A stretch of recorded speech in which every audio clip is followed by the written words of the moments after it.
시간이 너무 빠르게 흘러갔는데요. 실시간 채팅창 혹시 보셨나요? 아, 예, 잠깐 봤는데, 네. 저는 휴일 오후에 이렇게 많은 분들이 들어오실 거라고 사실 기대를 못했어요. 네, 오늘 소재가 너무 재밌어가지고 아, 그런지 네. 이렇게 빠르게 올라가고 저희가 오늘 준비한 내용이 있어서 실시간 채팅을 미처 많이 못 봤는데요.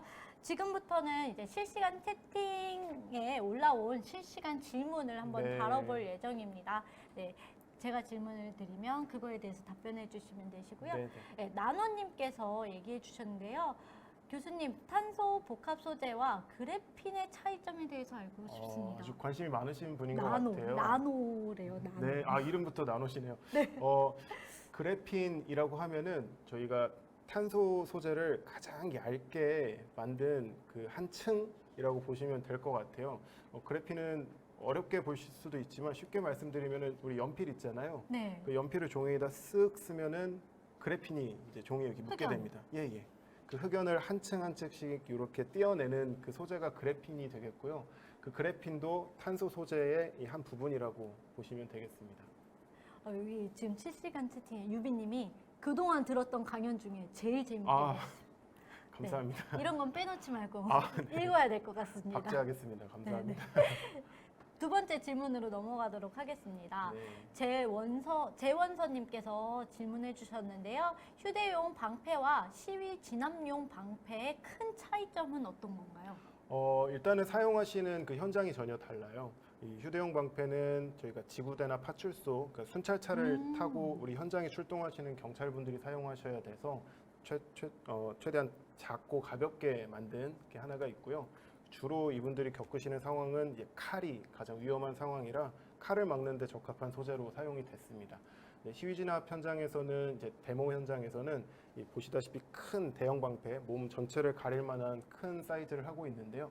그거는 일단은 투척물이라고 네. 하죠. 이렇게 뭐 화염병이나 이제 벽돌이나 이런 투척물을 막는데 하나가 있고, 두 번째는 이제 몸싸움을 하는 과정에서 이제 벽을 형성하는 그런 목적이 있기 때문에 훨씬 큰 사이즈가 필요합니다.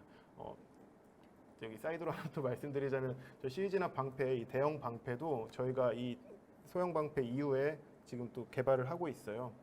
지금 사용하시는 시위진압 방패는 너무 무거워요, 일단. 네, 안 그래도 소재가 뭘까 궁금했어요. 예. 그건 소재가 뭐예요? 그게 지금. 폴리카보네이트라고 하는 그 플라스틱 소재인데요. 그거를 아까 말씀드린 대로 이제 뭐 병이나 벽돌 날라오거나 몸싸움할 때 안 깨지게 하려다 보니까 굉장히 두꺼워졌어요. 그러다 보니까 무거워졌죠. 네, 들기 어렵겠어요. 예, 그래서 이 방패를 장시간 들고 서 있어야 되는 이 경찰분들이 굉장히 이 통증을 호소하셔서 그 무게를 한 절반 가까이로 줄이는 작업을 지금 또 하고 있습니다. 정말 큰 도움이 될 것 같아요. 네. 네. 이제 세 번째 질문으로 넘어가겠습니다. 효기심님께서 질문해 주셨는데요. 꼭 무기를 막기 위한 용도뿐만 아니라 불 등 위험으로부터 보호도 가능하면 좋을 것 같아요. 그런 점에서 소재 개발 시 주요 고려사항이 어떻게 되나요? 네, 맞습니다. 방금 말씀한 거랑. 저희가 필요한 기능들은 적합한 소재를 이용을 해서 또 만들게 되면은 대응이 가능해요. 지금 말씀하신 거는 예를 들면 소방대원분들이 네. 그 화재 현장에서 사용하실 때는 또 불에 잘 견딜 수 있는 소재가 필요하겠죠. 마침 질문을 잘 주셨는데, 이 탄소 복합 소재를 비롯한 이런 섬유 복합 소재들은 기본적으로 이 탄소 섬유는 강하지만 이 섬유들을 붙여주기 위한 이 접착제, 저희가 레진이라고 보통 얘기를 하는데요. 이 레진이 기본적으로 접착제이기 때문에 열에 취약한 한계가 있습니다. 그렇기 때문에 이제 화재 현장 같은 데 사용하기 위해서는 이 겉에 이 열을 버틸 수 있는 내열 코팅을 또 해주는 게 중요해요. 그래서 그런 점도 저희가 같이 개발을 하고 있습니다. 네.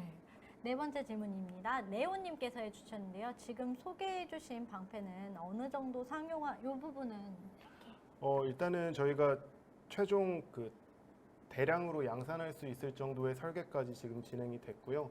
지금은 이제 실제 실증 과정에서 들어온 이 의견들을 피드백하는 과정에 있습니다. 예를 들어서 손잡이 각도를 약간 틀어서 조금 더 이제 그립감이 좋게 한다거나, 아니면은 이 찍찍이를 좀 더 이렇게 단단하게 만든다거나, 이제 그런 마이너한 부분들을 저희가 지금 대응을 하고 있고요. 실제로 지금 말씀드리기 조금 곤란하긴 한데, 실제로 구매 요청이 많이 들어와서 저희가 한 올해 안에는 그래도 많이 팔 수 있을 실제 판매가 가능할 것으로 예상이 됩니다. 네. 재원서님께서 또 질문해 주셨는데요. 방패로 얼굴을 가렸을 때 반대편이 보이면 좋을 것 같은데 그런 기술은 적용하기 어렵나요? 아, 예, 맞습니다. 지금 의견 주신 게 현장 경찰관분들이 실제로 원하셨던 부분들 중에 하나였어요. 방패로 가리면서 반대편을 볼 수 있으면은 좋지 않겠나 이런 의견을 주셨는데 아쉬운 점 중에 하나는 이제 이 탄소복합 소재는 까맣기 때문에 그 투명하지는 않습니다. 예, 그러면은 이제 우리가 가운데 창을 낸다거나 아니면은 가운데 구멍을 낸다거나 그러니까 이런 식으로 이렇게 복합화하면은 또 가능한 부분인데 그렇게 되면 이제 거기가 또 취약 부위가 돼요. 예. 네, 그래서 그쪽이 또 약해지고. 네네 그렇기 때문에 최대한 그 안전하게 만들기 위해서 그런 부분들은 생략이 되었습니다. 네. 다음 질문으로 넘어가겠습니다. 6번째 질문입니다. 양갱님께서 질문해 주셨는데요. 제가 많이 봤던 방패는 시위 진압할 때 사용하는 큰 방패인데요. 그것 또한 탄소 복합 소재로 이루어진 건가요? 아까 전에 한번 예, 얘기해 주셨던 보통 우리가 사용하는 방패는 여기 있는 이런 아크릴의 아크릴? 일종인 이게 폴리카보네이트를 사용을 하고 있습니다. 그걸 더 두껍게 네. 만들었다고 네. 하셨죠? 네. 솜토끼님께서 질문해 주셨는데요. 카본 소재로 사용하면 사용 수명과 내구도가 얼마나 남았는지 어떻게 알 수 있을까요? 일단은 부서질 때까지 저희가 테스트를 해보지를 못했어요. 그러니까 다시 말씀드리면 그만큼 강하다는 표현이 될 수도 있을 저희가 것 같아요. 손으로 때리는 정도에서는 이거를 부시기가 너무 어려웠어요. 두 번째는 내구도는 저희가 사용 연한이라고 보통 얘기를 하는데 뭐 보통 장비들도 뭐 10년이면 10년, 20년이면 네. 20년 장비가 잘 버티더라도 일단 내구 연한이 다 됐다고 판단하고 이제 교체하거나 이제 파기하는 경우들이 있습니다. 이것도 이제 그런 식으로 이제 접근을 하는 게 좋을 것 같아요. 네. 네, 나노님께서 한 번 더 질문해 주셨는데요. 방패의 가변 부분을 보면 펄럭이는 네. 점이 있는데요. 혹시 그런 점에 대한 문제를 해결 방안이 있을까요? 아주 자세히 보셨는데요. 네. 펄럭인 거 어떻게 보셨죠? 굉장히 눈썰미가 좋으신 것 같아요. 지금 질문 주신 내용이 뭐냐면요. 이렇게 펼친 다음에 예. 이게 펄럭거린다는 네. 내용이었어요. 펄럭기는 거는 저희가 안 펄럭거리게 하려면은 이 안에 스프링이 지금 들어가 있는데 이 스프링이 더 세면은 괜찮아요. 그러면 잘 안 펄럭거리게 할 수 있는데 잘 안 열려지는 건 아니에요? 네, 그런 문제가 또 있죠. 그리고 이제 두 번째 방법으로는 여기다 걸쇠를 달아서 아예 걸려버리게 하는 방법이 있는데 그러면 또 이 작은 부품들이 이제 원가 상승과 또 고장의 위험이 될 수밖에 없습니다. 그래서 이런 부분들은 저희가 좀 지양을 했고요. 공격하는 과정에서 약간의 펄럭거림은 괜찮다는 의견들을 현장에서 주로 받았어요. 네, 펄럭여도 이제 다시 접혔다 펼쳐지는 게 반경이 그렇게 크지가 않은 것 같아요. 네. 그래서 이제 그걸 들고 있는 경찰분한테도 그렇게 큰 위험이 안 된다는 네, 네. 말씀을 해주시는 것 같습니다. 네, 솜토끼님께서 질문해 주셨는데요. 플렉서블을 활용한 방범기구 개발도 진행되고 있나요? 단순 경첩보다 부피 등에서 휴대가 유리할 것 같아요. 플렉서블? 아마 이 방패 자체가 이렇게 단단하지 않고 이렇게 돌돌 말아서 저장을 하면 더 쉽지 않겠냐 이런 얘기셨던 것 같아요. 플렉서블하게 되면은 기본적으로 이 방패의 단단함이 사라집니다. 그렇기 때문에 이 보관할 때는 플렉서블 형태가 편하겠지만 또 이 칼을 막는 데는 또 불리해지기 때문에 최대한 저희는 단순하면서도 단단한 이 재료를 이번에 사용을 했습니다. 네. 벨님께서 질문해 주셨는데요. 버튼을 누르면 펴지는 접이식 부분은 흉기와 무기에 부딪혔을 때 반대 방향으로 꺾여서 부서질 위험은 없나요? 펼쳐지는 이 부분이? 경첩이 제일 취약부가 맞아요. 그래서 정확히 저희가 다들 보고 계셨네요. 굉장히 전문적으로 보시는 것 같아요. 이 판 자체는 굉장히 단단한데 이 판이 연결되어 있는 경첩은 또 항상 접혔다 펴지기 때문에 이 부분이 제일 취약하지 않냐 이 말씀을 해주신 건데 그게 맞습니다. 그래서 저희가 이 개발 과정을 진행을 해오면서 최초에 만들었던 경첩은 잘 뜯어졌어요. 실제로 저희는 이 판을 향해서 칼만 찌르실 줄 알았는데 그런 테스트만 하실 줄 알았는데 실제로는 뭐 야구방망이로 때리시고 이거를 펼쳐서 뭐 벽에다 밀치고 이러는 과정에서 사실 이 경첩이 굉장히 쉽게 빠지는 그런 문제들이 있었어요. 그러니까 왜냐하면은 이 판이 너무 얇아서 충분히 지지를 못했던 건데요. 그 과정을 이제 저희가 보완을 하면서 이 경첩을 특수하게 다시 설계를 했습니다. 보통 우리가 사용하는 그 피아노 힌지라고 하는 그런 보통의 힌지가 아니고요. 저희가 안에 들어가는 스프링이나 이 경첩 그리고 경첩이 이제 박히게 되는 이 부분도 인서트 볼팅이라고 하는데 이런 것들까지 이제 설계를 개선을 해서 카메라 고정돼 있어 좀 어려운데 제가 사실 올라가서 밟아도 뭐 전혀 경첩이 빠지지가 않습니다. 예. 제가 지금 손으로만 누를 수밖에 없는데 제가 올라가서 뛰어도 사실 빠지지 않아요. 와, 이 부분이 취약해 보이지만 상당히 단단하네요. 나중에 인증성 평가할 때 저희 시청자분들도 몇 분 데려가셔야 좋습니다. 되는 거 아니에요? 예. 실제로 저희가 이 경찰 장비를 개발을 했지만 이 경찰이 사용하는 장비를 바라보는 그 일반 시민의 어떤 시선, 인식도 저희가 굉장히 중요하게 생각을 하고 있어요. 왜냐하면 경찰관 분들이 이 장비를 사용하는 거를 우리가 보면은 또 안전한 마음을 느낄 수 있어야 네. 되고 혹시라도 위험하지 않을까 이런 생각이 들면 안 되잖아요. 네. 그런 점들에 있어서 혹시라도 이 안전사고가 발생하지 않기 위해서 저희가 이 테두리에도 다 고무 몰딩 처리를 해놨고요. 네. 그리고 최대한 이 방패를 절대 공격용으로 쓰지 않도록 그렇게 교육을 하고 있습니다. 네, 다음 질문으로 가겠습니다. TVJ 브라이트님께서 질문해 주셨네요. 과학기술이 이렇게 경찰 무기, 방패, 성능 개선 등 활용되는 다른 사례들도 있을까요? 예. 저희가 아까 말씀드린 그 폴리스랩 이 사업단에서 실제로 다양한 과제들이 운영이 되고 있어요. 저 같은 경우에는 이 좋은 소재를 이용을 해서 장비를 만드는 쪽을 하고 있다면은 또 우수 사례로는 저희가 그 경찰에 112 신고를 하게 되면은 그 신고한 상황을 우리가 전화로 일일이 설명을 해야 되는 또 어려움이 있어요. 그런데 지금 이 과제를 다른 과제에서 또 개발된 내용은 경찰에 신고를 하면은 네. 바로 제 전화로 띠링 URL이 코드가 하나가 날라옵니다. 그 링크만 누르게 되면은 자동으로 제 카메라가 경찰 서버에 접속이 돼서 제 카메라로 찍는 게 경찰이 바로 볼 수 있게 되고 음성도 전달이 되고 GPS까지 공유가 되면서 현장에 경찰관분들이 출동을 하면서 상황을 보면서 그 대응을 하실 수 있는 그런 기술들이 개발이 됐고요. 또 하나는 지문 인식, 예를 들어서 치매 노인이나 이런 유아들 같은 경우에 이렇게 길을 잃거나 하면은 사실 집을 찾아드리기 굉장히 어려워요. 경찰에는 지금 경찰서마다 지문 인식이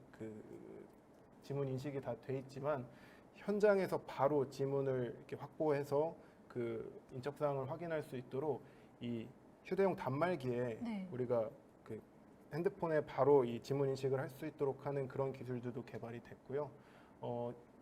예, 그 정도만 먼저 말씀을 드릴게요. 네. 12번째 질문입니다. 23 아이덴티티 님께서 질문해 주셨는데요. 현장에서 진행되는 실무적인 지식과 연구를 진행하시면서 얻게 되는 학문적 지식이 차이가 있을 것 같아요. 현장에 대한 지식은 현장 업무를 맡으시는 분들이 이야기를 듣는 것 외에도 추가적으로 얻는 방법이 더 있을까요? 현장 근무자 이외에도? 저 같은 경우에는 잡식이라고 하죠. 약간 다양한 분야를 잡학다식? 잡학다식이라고 얘기를 할게요. 다양한 분야에 좀 관심이 많아요. 그래서 당장은 그 좀 공부하는 거 지금 내 전공과 관련이 없는 것 같더라도 좀 다양한 분야를 관심을 가지려고 하고요. 실제로 저는 테레비를 좀 많이 보는 편이에요. 그래서 영화나 이런 드라마 같은 데서 접하는 그런 새로운 상황들 그런 걸 좀 눈여겨보고 저런 데는 저런 것들이 사용이 되고 있구나. 그래서 이미 쓰이고 있는 것들 그리고 내가 잘 모르는 새로운 상황들에 대해서 좀 관심 있게 지켜보는 편입니다. 네, 손토끼님께서 2개를 질문해 주셨어요. 이게 네. 마지막 질문이 될 것 같은데요. 일단은 첫 번째 질문이 카본 소재의 경우 파손이 어떤 형태로 파손되는지 궁금합니다 주셨어요. 굉장히 저는 전공 학생이 아닐까, 전공자가 아닐까 싶은데 이 카본 소재는 말씀드렸듯이 그 버틸 수 있는 힘이 굉장히 큽니다. 근데 버티다 혹시라도 그러니까 완벽하지는 않죠. 그럼 언젠가는 이 파손이 될 수밖에 없는데 결국에는 이 섬유가 끊어지는 형태로 파손이 되게 돼요. 그렇게 되면은 예를 들면 총을 맞는다고 하면은 여기가 구멍이 그냥 뻥 뚫리는 그런 식이 됩니다. 뻥 뚫려요? 예를 들어서 이제 여기 보이는 이 플라스틱 판 같은 경우에는 이 판이 약간 휘면서 녹으면서 그런 총탄을 막는다고 하면은 이 탄소 섬유 같은 경우에는 이 탄소 섬유가 버티다가 결국에는 끊어지면서 결과적으로 이제 구멍이 나는 그런 식의 파손이 형태가 되고요. 마지막 질문 하나 하나 더 들어왔어요. 아, 그렇네요. 손토끼님 질문이 하나 더 있는데요. 네. 방패에 은둔이나 잘 눈에 띄지 않는 기술도 접목이 되고 있나요? 벤타블릭 같은 카본 기반 형태나 혹은 굴전류를 이용한 방법 등 다양한 기술도 응용되는지 궁금해요. 손특기님 혹시 연구원님 제자 아니세요? 저희 학생일 수도 있을 것 같아요. 아마 얘기를 하시는 게 투명 소재를 말씀하시는 것 같아요. 실제로 뭐 스텔스나 아니면 메타 물질 같은 걸 이용을 해서 안 보이게 하는 그런 기술들도 있는데 지금은 연구단에서 이제 많이 진행이 되고 있고 아주 작은 영역을 투명하게 하는 정도 또는 이론적으로만 아직은 접근하고 있는 그런 상황입니다. 그래서 이렇게 실제로 우리가 만져볼 수 있을 만큼 이렇게 상용화할 수 있을 만큼의 기술은 아직 준비가 되어 있지는 않은 걸로 알고 있어요. 진짜로 마지막 질문인데요. 소재의 강도를 높이려고 할 때 물질의 원소보다 구조적인 특성을 더 중요하게 연구하는 편인가요? 좋은 질문을 주셨어요. 일단은 이 소재 자체가 단단하면은 제일 좋겠죠. 그렇기 때문에 우리가 새로운 소재를 개발하는 것도 당연히 연구를 주로 하고 있고요. 보통 대학이나 저희 같은 연구소에서 많이 주안해서 연구를 하고 있어요. 근데 또 달리 생각을 해보면은 너무 좋은 소재는 아직 값이 너무 비싼 경우들이 많이 있어요. 그래서 실제로 우리가 현장에서 쓰기에는 또 어려움이 있고요. 그렇기 때문에 이제 이 기업들, 회사에서 개발하는 이런 내용들은 주로 기존에 있는 소재를 어떻게 하면 저렴하게 우리가 생산할 수 있을까? 그리고 약간의 설계를 바꾸면서 같은 소재라도 더 강하게 쓸 수 있을까? 이런 점들을 연구를 하고 있고요. 그런 점들이 약간씩 차이가 있습니다. 네, 정말 저희 시청자님께서 또 들어왔어요. 네. 재원서님 같아요. 그렇죠? 네네. 끝까지 연구원님을 안 놓아주시려는 예, 감사합니다. 네, 재원서님께서 해주셨는데 제가 알고 있는 탄소 섬유는 전기 전도도가 네. 가능한데 아닌가요? 현재 방패에 사용된 소재는 테이저건 같은 것도 막을 수 있을 걸까요? 굉장히 좋은 질문이에요. 탄소 섬유 자체는 실제로 전기 전도도가 굉장히 높아요. 그래서 우리가 사용하는 구리 도선을 대체할 정도로 지금 개발이 되고 있기도 한데 여기에 사용된 것도 실제로는 전기가 흐를 수 있는 상태입니다. 근데 예를 들어 테이저건 같은 거는 전기가 흐르게 되면은 이제 감전이 될 수 있기 때문에 이 표면에 다른 처리들이 필요해요. 근데 전기는 약간 조금 전문적으로 말씀드리면은 약간만 전기 저항을 높여주면은 그 전기가 잘 안 흐를 수 있기 때문에 저희가 사용하는 이 고분자 재료를 이 플라스틱 재료를 표면에 약간 처리를 하게 되면은 전기 전도도 막을 수가 있습니다. 네, 오늘은 이렇게 많은 질문까지 이렇게 해주신 것 같습니다. 저희 3시를 아주 꽉 채웠어요. 네. 오늘 연구원님께서 실시간으로 강연을 참여해 보셨는데 네. 강연 참여하신 소감이 어떠세요? 이런 라이브 방송은 처음이었고요. 그리고 이제 시청자분들이 이제 이렇게 의견 주시는 것도 같이 소통하면서 하는 게 굉장히 재밌고 유익한 시간이었던 것 같아요. 제가 만든 거를 이렇게 보여드리는 자리로 생각을 했는데 오히려 제가 많은 도움을 받고 가는 것 같아서 정말 감사드립니다. 네, 오늘 이렇게 실시간으로 질문해 주신 모든 분들께 다시 한번 감사 인사드리고요. 오늘 강연을 준비해 주신 이민욱 연구원님, 그리고 오늘 참여해 주신 에듀 서포터즈 학생분들까지 너무너무 감사 인사드립니다. 다음 강연은 10월 2일 미래 에너지와 세라믹 그리고 연료 전지로 찾아뵙도록 하겠습니다. 늦은 시간까지 함께 해주신 모든 분들께 감사 인사드립니다. 그럼 마지막으로 함께 인사 부탁드리겠습니다. 과학으로 만드는 더 안전한 세상, 다음에 또 만나요.